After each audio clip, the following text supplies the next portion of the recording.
사법부 블랙리스트 의혹의 핵심은 법원 행정처의 사찰이죠. 사찰은 존재했다 할 수밖에 없는 내용이 가득한 문서가 공개됐는데 이 문서에 이름이 등장하는 당시 판사직에 계셨던 윤나리 변호사님 스튜디오에 직접 나오셨습니다. 안녕하십니까? 안녕하십니까? 네. 대본을 들여다봐도 소용없어요. 제가 그렇게 안 하기 때문에. 대본을 이렇게 문서처럼 이렇게 들고 계시는데 아무 소용이 없기 때문에. 네, 알겠습니다. 그냥 편하게 하겠습니다. 네. 작년 2월까지 판사셨죠? 네. 작년 2월까지 판사셨고 이 문서에 이렇게 등장합니다. 윤나리 판사. 자유분방하고 직설적인 면이 있으나 선을 넘진 않는다. 네. 이렇게 평가되어 있어요. 이 문서 보셨죠? 네, 봤습니다. 나중에 봤고요. 네. 처음에 저는 이제 판사가 아니니까 이걸 이제 뒤늦게 보게 됐고요. 갑자기 이제 동료 판사들로부터 자유롭고 직설적인 윤나리 판사 이러면서 갑자기 문서에서 보고 반가워서 카톡 보내 막 이렇게 막 카톡들이 오는 거예요. 그래서 그게 무슨 소리야 이러면서 하더니 이제 찾아봤더니 보니까 그렇더라고요. 되게 나쁜 평가는 아니에요. 그죠? 저 법원 생활 잘한 것 같습니다.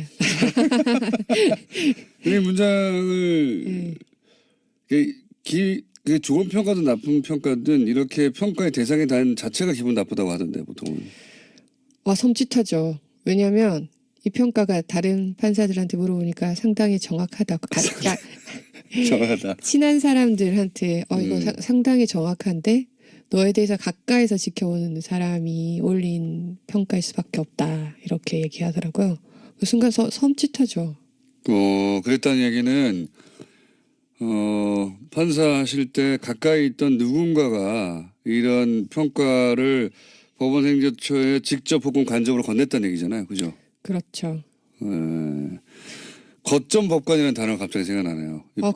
보고서도 많이 읽어보셨나 봐요. 다 봤죠, 저는. 네. 예. 뭐 재미있는 용어가 많습니다. 거점 법관, 왕당파, 핵심 세력. 예. 핵심 판사라든가. 네. 예. 핵심 판사는 가로치고 나쁜 놈들이고요. 네, 그죠? 맞습니다. 왕당파는 자기들이고요. 이걸 네. 작성한. 그 중에 이제 저는 제일 웃긴 표현이자 저는 뭐 밖에 있는 사람이니까 웃긴 표현이자 이 사람들 진짜 골 때리네 하는 생각이 들었던 게 거점 법관이었어요. 거점 법관. 네. 거점 법관이 표현이 자세히 되어 있지는 않지만 결국은 이제 자기들이 믿을 수 있고 그리고 곳곳에 암약하는 빨대, 프락치 내지는 정보원 뭐 일반적으로 그렇게 말할 역할을 하는 사람 판사들이었던 거잖아요. 그렇죠. 네. 그러니까 판사님 주변에도 거점 법관이 있었던 거죠. 있었겠죠. 그렇게 생각하면 판사들이 좀 오싹하지 않습니까? 오싹하죠. 그리고 또 되게 붕괴스럽기도 하고 부끄럽기도 하고 이게 법원에 이런 모습이 있었다는 걸 국민들한테 정말 부끄럽다 이렇게 말하는 사람들도 많고요. 이게 국정원이 아이오나 또는 뭐 이런 요원들 침투시키는 거는 그게 이제 그 사람들의 직업이니까요. 네. 공작이. 판사들을 동원해서 이렇게 했다는 거는 진짜 상상하기가 어렵죠. 저희도 그 지점이 제일 아마 판사들이 제일 놀라울 거예요. 동료가 동료를. 그리고 판사들이 만날 수 있는 사람이 별로 없습니다. 거의 외부랑 접촉이 차단된 채 살다시피 하거든요. 집 회사 업무량이 엄청 많기도 하고 그 외부랑 접촉해서 한 번씩 문제가 생기니까 오해를 사니까 네, 사건 그래서 관계자를 만나니까 네, 그래서 판사 동료들끼리 되게 친해요. 동료해가지고 그 부분을 이해하는 사람들끼리만 그렇죠. 그런데 그 중에 한 명이 그 중에 가까이 있는 사람들이 이렇게 보고를 했다는 거는 정말 놀랍죠. 근데 변명을 조금 한쪽으로 생각하자면 그분들이 그거를 알고 그런 역할을 하는 분도 있었겠지만 모르고 이용당하는 분도 있었을 것 같아요. 그렇죠. 이런 문서가 작성되는 줄 모르고 물어보니까 답변 줄 수도 있죠. 걔 어떠냐 이러면 이렇지 뭐 이렇게 얘기할 수도 있어요. 선회하자면. 자유분방하고 직설적이지만 선을 넘진 않아. 근데 이게 문건으로 작성되려면 네. 이 평가가 신뢰할 만한, 그러니까 이런 평가를 할 만큼 잘 알고 있어. 그 사람을, 그 윤나리 변호사님을 잘 알고 있어 하는 사람으로부터 평가가 나와야 이렇게 적을 거잖아요. 그러니까 윤 변호사님 판사 시절에 굉장히 옆에 있었던 사람이죠. 자꾸 그렇게 말씀하시니까 더 섬찟하고 좀. 혹시 결혼을 동료 판사하고 하신 건 아니죠? 전혀 아닙니다. 남편을 의심해 볼 수도 있거든요. 그럴 경우에. 그건 아니다. 그리고 또 그 변호사님은 색깔로 또 이 성향을 분류해놨는데 검은색, 빨간색, 파란색. 여기서는 빨간색이 나쁜 사람들이 아닙니다. 보통은 네. 적색 분자 빨간색을 이제 요주 인물로 하는데 여기는 빨간색이 오히려 정반대인 것 같아요. 근데 본인은 파란색이에요. 네. 파란색은 뭡니까? 중간 정도 선호되는. 빨간색은 최선호. 파란색은 중간 정도 선호. 검은색은 있어도 좋음. 그 리스트 자체가 그 리스트 자체가 일종의 꼼수 리스트예요. 그 어떤 의미에서 꼼수 리스트죠? 그 리스트를 만든 게 기자분들은 거기에 그 보고서가 엄청 방대한데 리스트가 있기 때문에 거기에 주목하는데 그거는 사실은 좀 나중에 뒤에 말할 핵심 판사 그것보단 덜 중요한 건데 사법행정위원회라는 걸 만들었어요. 그게 판사들이 너무 이게 그 표현에 대해서도 너무 억압하고 그 너무 관료주의가 심해지니까 판사들 그러니까 보통의 평판사들도 사법행정에 참여할 수 있는 루트를 만들어 달라 이런 요구들을 많이 하기 시작했거든요. 그거에 대해서 이제 행정처에서 내놓은 대안이 사법행정위원회라는 걸 만들었어요. 평판사들도 법원 행정에 참여할 수 있는 하나의 창구로. 일종의 자문기관으로 대법원장에 대한. 근데 이제 그게 그러면은 판사회의에서 그 대표를 선출을 해야 될 거 아니에요. 상식적으로는. 근데 그 대표들을 각 직급 각 그 지역의 고등법원장들에게 선출하도록 했어요. 그러니까 다시. 그 사실은 의미가 없죠. 그러니까요. 그러면 예를 들어 회사로 치면 지점장들한테 자기가 원하는 사람을 뽑으라는 거 아닙니까? 네, 그렇죠. 그러면 뭐 당연히 지점장한테 충성하는 사람이 뽑히겠죠. 네. 그러니까 그렇게 될 것 같으니까 그러면 흥행이 완전 실패하잖아요. 역시나 저거는 그냥 또 다른 관료주의다. 그거는 그냥 겉보기 보여주기 꼼수에 불과하다. 이렇게 이제 내부 평판이 내부에서 이제 그런 막 의견들이 나오니까 그 리스트를 만든 거죠. 그렇게 안 보이 왕당파들을 배제하고 다양한 사람들을 넣은 것 같지만 이 사람들이 크게 행정적 정책에 반기를 줄 것 같지는 않은 사람. 체제 수능적인 사람들을 중심으로 직접적인 왕당파 저 사람 봐 양승태 사람이지 이런 소리는 안 듣지만 이런 사람을 넣으면 양승태 대법원장의 방향에 이렇게 반기를 들 정도는 아닌 사람들. 그러니까 다양성은 외관으로 봤을 때 되게 다양성은 갖추지만 크게 문제 안 일으킬 사람. 크게 문제는 안 일으킬. 본인은 그러면 중간 정도 되는 사람이네요. 그렇죠. 저는 선을 넘지 않잖아요. 그러니까 사람들이 보기에 자유분방하고 자기주장을 하긴 하지만 직접 반기를 들 것 같지는 않은 포섭은 될 수 있는 사람. 이런 회색 분자로 분류되시는 거네요. 좀 그런 면이 있죠. 그렇게 이 문서는 이게 블랙리스트 아니냐 혹은 뭐 이거가 성향 분석이 아니냐고 하는데 요거는 아예 블랙리스트를 제외해버리고 그렇죠? 아예 그런 건 아니고 아예 제외하고 포섭이 될 수 있는 사람 중심으로 그중에 약간 등급을 나눈 거네요. 그렇죠. 그중에 이제 중간 정도 등급으로 분류되신 거고 선을 넘지 않기 때문에. 선도 사실 몇 번 넘었는데. 아니 이게 그렇게까지 자세히 관찰을 못 하셨나 봐요. 여기 그 출연하신 자체가 사실 선을 넘었는데.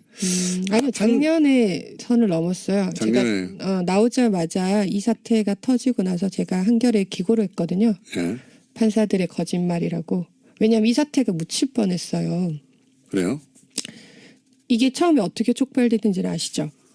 누군가 저 이름이 갑자기 생각이 안 나는데 이모 판사가 이제 행정처 발령이 취소되고 돌아가면서 이제 됐는데 그때 법원에 가려고 했더니 이제 거기 가서 문서를 열어보면 여러 성향 파일들이 있을 텐데 그 너무 놀라지 말라. 그래서 이제 그래서 이제 못하겠다 그러고 이제 돌아가는 그거가 있었는데 그게 언론이 처음에 한 곳만 보도해주고 그 뒤로는 보도를 안 해줬어요. 저희는 계속 떠들었어요. 근데 국민들이 아무도 모르고 판사들도 몰랐어요. 긴가민가 했는데 도저히 안 되겠는 거예요. 이대로 묻히면 안 되겠다 싶어서. 본인이 그래서 제가 기고를 아니요. 제가 처음이 아니고 경향신문에서 먼저 나고 다른 신문사에서는 실어주지 않았어요. 후속 기사들을. 그래서 그래 그럼 기사를 안 실어주면 내가 기고라도 하겠다. 그건 가능하냐. 그래서 한겨레 이제 기고를 했죠. 판사들이 거짓말이라고. 근데 그게 선을 넘은 거죠. 그거 판사직에 계실 때 기고한 겁니까? 나오자마자 변호사 개업하기 전에. 나오자마자. 나온 다음에 역시 선을 넘진 않네. 판사직에 계셨을 때 해야지 선을 넘는 건데. 네. 여하간 오래 걸렸어요. 그죠? 네. 1년 거의 1년 걸렸죠. 저도 기억하기로 거의 1년 전쯤에 처음 나왔는데 뭐 기사가 그렇게 많지 않았습니다. 많지 않았는데 저희는 주목한 기사였는데 해안이 있으시네요. 있습니다. 네. 있는데요. 근데 이제 정보가 많지 않으니까 더 계속 지속적으로 떠들 수는 없죠. 네. 이게 이제 그런 리스트를 만들었다는 건 자기 사람으로 다 채우면 눈치가 보이니까 균형을 맞추는 것처럼. 그러니까 균형을 너무 안 맞추면 니들끼리 다 해먹어라 이런 소리 나오니까 균형을 일종 안전장치처럼 균형을 맞추려고 했는데 그렇다고 딱 블랙리스트 자기들 말 안 듣는 사람 끼워놓을 수는 없고 그래서 그런 분들도 몇 분은 들어가 계세요. 몇 분은? 그 분 중에서도 조금 그런 분들. 지금 핵심이냐는 이게 핵심. 네, 핵심. 핵심이 소위 말해서 블랙리스트죠. 네, 그게 블랙리스트죠.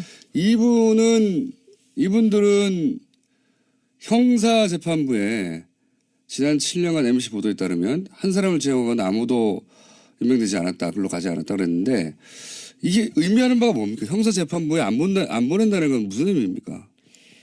형사재판이 아시다시피 지금 온갖 국정농단 뭐 이런 사건 그리고 우리 공장장님도 형사재판도 받아보시지 않으셨나요? 네, 형사재판이죠. 대부분.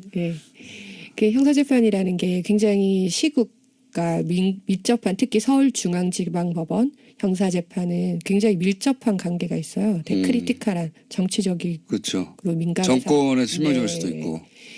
그게 원래 옛날부터 그런 말이 있어서요. 제가 들어올 때부터 형사재판은 아무나 보내지 않는다. 특히 서울중앙지방법원 형사재판은 정말 이제 인정받는 실력으로도 당연히 인정받겠지만 대세 거스리지 않는 판단을 할 사람. 예를 들어 양승태 대법원장 시절에는 양승태 대법원장에 거스르지 않는 사람으로 인사를 하도록 노력했겠군요.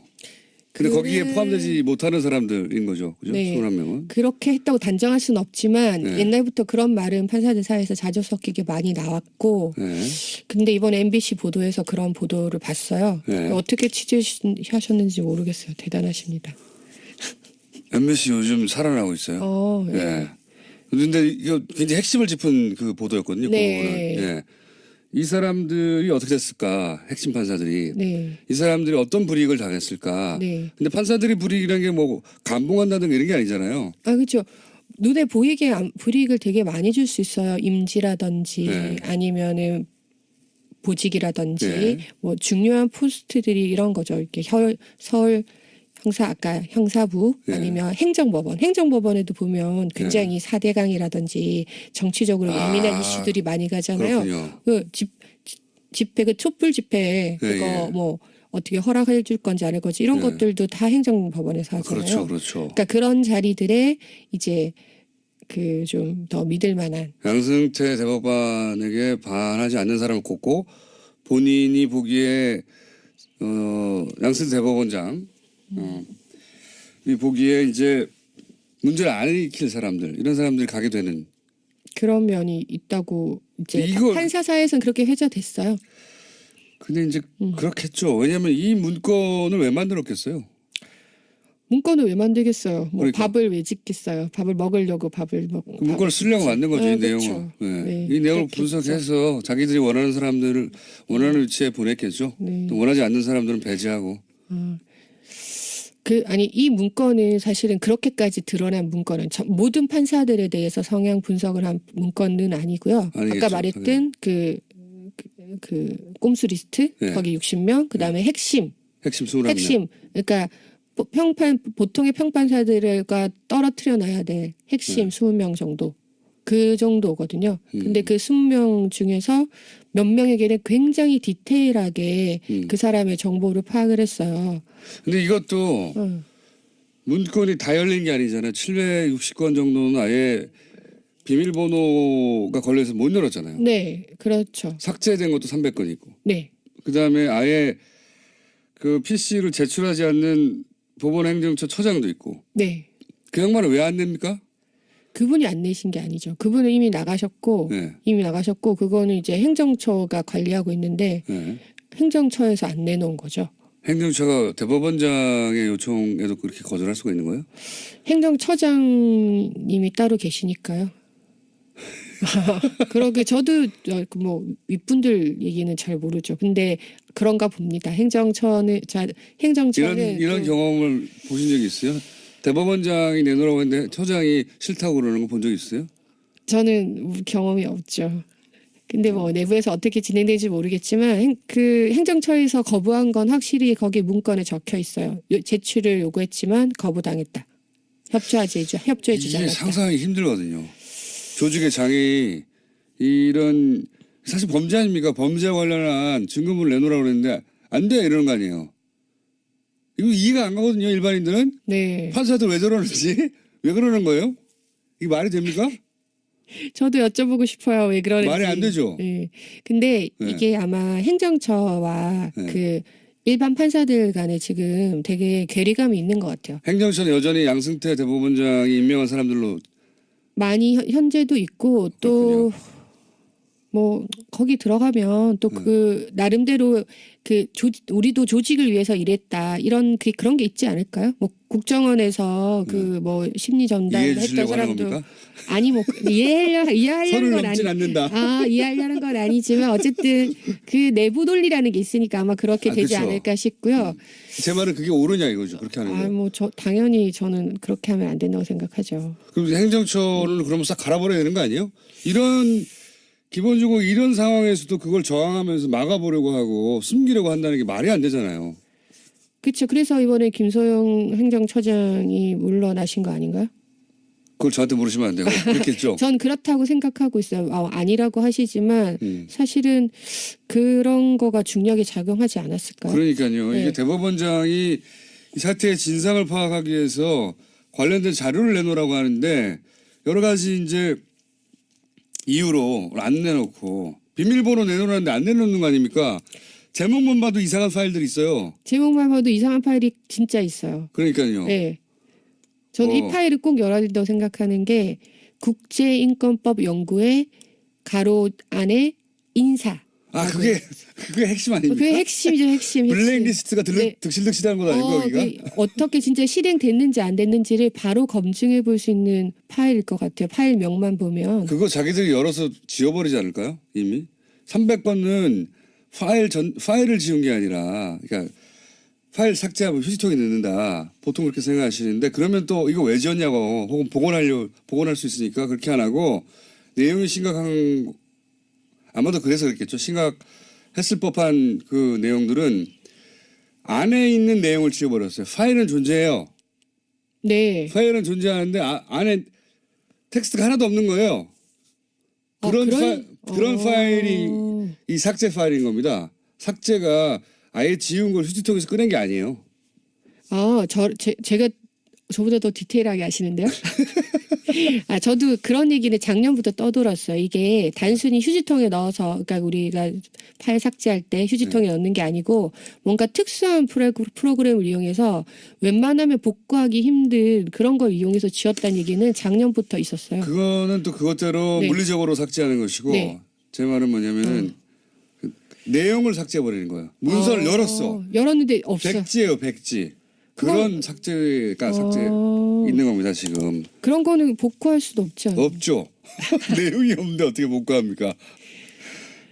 그렇게 지울 만큼 자기들도 문제가 된다고 생각하는 파일들이 있었던 것이고 그거를 안 내놓는다는 게 말이 안 되는데 근데 못 지운 것들이 이 정도 수준이면 지운 것들은 그러니까요. 네. 비밀번호를 안 내놓는 건 또 그리고 네. 이것도 키워드 검색어로 찾은 거기 때문에 네. 키워드로 안 걸린 것도 얼마나 있겠습니까? 그렇죠. 파일 그러니까 PC 통째로 안 내놓은 건 또 어떻고요? 이건 네.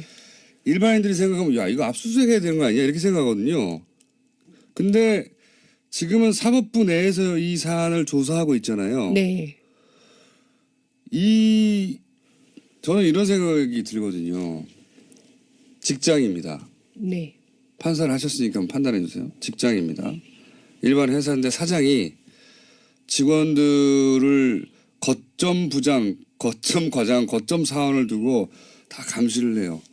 그다음에 카페에 들어간 거 다 그리고 이메일 다 뜯어봐요. 개인들 이메일 다 뜯어보고 카페에 들어간 행위 그다음에 그 뭐 무슨 게시물을 쓰는지 다 기록하고 그 사람들 어떤 사람인지 이 사람들이 또 말을 듣게 하기 위해서 어떻게 회유하거나 할지 뭐 그리고 이제 분류를 쭉 하고 뭐 카톡도 들여다보고 다 했어요. 그 사람 그러니까 직원들끼리 밖에 회사와 상관은 밖에 나가서 만든 카페에도 다 쫓아가가지고 그러면 그 사장 직원들로부터 고소고발 당하지 않습니까?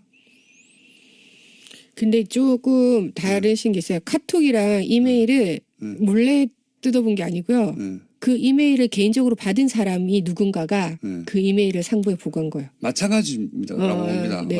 어쨌든. 그리고 어쨌든 그들끼리 자기들끼리 있는 카페에 들어가서 누군가 침투시켜 상관은 맞잖아요. 그러니까 이런 행위 전반에 대해서 직원들이 알았어요. 분노했어요. 사장에 대해서. 그래서 고소고발이 충분히 이어질 수 있죠. 판사 내부에서 그런 일이 있기는 조금 힘들 것 같아요. 근데 직원들이 했다는 뉴스를 본 것 같은데요. 제 말은 네. 일반적인 회사 같은 경우에 고소고발 그렇죠. 할 수 있죠. 네, 그렇겠죠. 네. 사장은 처벌을 네. 받겠죠. 네. 그렇죠. 뭐 무슨 죄로? 네, 무슨 죄로 처벌을 받겠죠. 뭐 그러면 이 사건도 양승태 대법관이 그렇게 처벌받아야 되는 거 아닙니까? 판사들에 의해서 지목돼서 저 사람이 그런 일을 했다고. 그거는 좀 더 조사 과정에서 밝혀져야 될 부분인 것 같습니다. 선을 넘지 말아야 되기 때문에. 선을 넘지 않는. 아니 양승태. 근데 저는 이제 사법 처리는 네. 최종적으로 이제 해야 될 부분이고요. 네. 일단은 먼저 더 밝혀야 된다고 생각합니다. 그래서 물론 다 밝히고 나서. 네, 다 밝히고 나서 사법 처리해야 되죠. 네, 다 밝히고 나서 책임져야 될 사람은 법적인 책임을 져야 된다고 생각은 하는데요. 그건 맞는데 그 조사 과정은 나쁜 평가는 아니에요, 그죠? 저 법원 생활 잘한 것 같습니다. 이 문장을 그 좋은 평가든 나쁜 평가든 이렇게 평가의 대상이 단 자체가 기분 나쁘다고 하던데 보통은. 섬찟하죠. 왜냐하면 이 평가가 다른 판사들한테 물어보니까 상당히 정확하다고. 정확하다. 친한 사람들한테 이거 상당히 정확한데 너에 대해서 가까이서 지켜보는 사람이 올린 평가일 수밖에 없다. 이렇게 얘기하더라고요. 그 순간 섬찟하죠. 그랬다는 얘기는 판사하실 때 가까이 있던 누군가가 이런 평가를 법원행정처에 직접 혹은 간접으로 건넸다는 얘기잖아요. 그죠? 그렇죠. 거점 법관이라는 단어가 갑자기 생각나네요. 보고서도 많이 읽어보셨나 봐요. 다 봤죠, 저는. 네. 예. 뭐 재미있는 용어가 많습니다. 거점 법관, 왕당파, 핵심 세력. 예. 핵심 판사라든가. 네. 예. 네. 핵심 판사는 가로치고 나쁜 놈들이고요. 네, 그죠? 맞습니다. 왕당파는 자기들이고요. 이걸 네. 작성한. 그 중에 이제 저는 제일 웃긴 표현이자 저는 뭐 밖에 있는 사람이니까 웃긴 표현이자 이 사람들 진짜 골 때리네 하는 생각이 들었던 게 거점 법관이었어요. 거점 법께서 판사 동료들끼리 되게 친해요. 동료해가지고 그 부분을 이해하는 사람들끼리만. 그렇죠. 그런데 그 중에 한 명이 그 중에 가까이 있는 사람들이 이렇게 보고를 했다는 거는 정말 놀랍죠. 근데 변명을 조금 한쪽으로 생각하자면 그분들이 그거를 알고 그런 역할을 하는 분도 있었겠지만 모르고 이용당하는 분도 있었을 것 같아요. 그렇죠. 이런 문서가 작성되는 줄 모르고 물어보니까 답변할 수도 있죠. 걔 어떠냐 이러면 이렇지 뭐 이렇게 얘기할 수도 있어요. 선회하자면. 자유분방하고 직설적이지만 선을 넘진 않아.